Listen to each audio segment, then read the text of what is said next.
খবরদার কেউ ভিডিওটি উপরে ধাক্কা দিবেন না, দেখবেন আপনার কপাল খুলে যাবে। আজকে পড়া লাগবে না, শুধু আপনি শুনবেন, কারণ আমি সই শুদ্ধ করে সূরা ইখলাস 3 বার পাঠ করব, আর আপনি শুনলেই আপনার আমল নামায় 1 খতম কোরআনের সওয়াব উঠে যাবে। তো চলুন শুরু করা যাক। তো শুরু করার আগে যদি ভিডিওটি ভালো লাগে অবশ্যই চ্যানেলটি সাবস্ক্রাইব, ভিডিওটি লাইক এবং ভিডিওটি শেয়ার করার অনুরোধ করছি। তো চলুন শুনে আসি 3 বার। বিসমিল্লাহির রহমানির রহিম।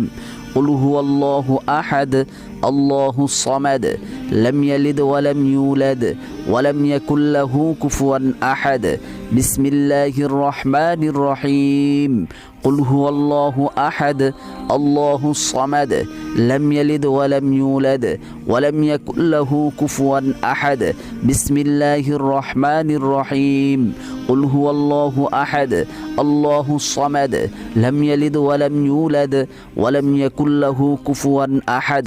যারা শুনেছেন তাদের আমলনামায় 1 খতম কোরআনের সওয়াব উঠে গিয়েছে।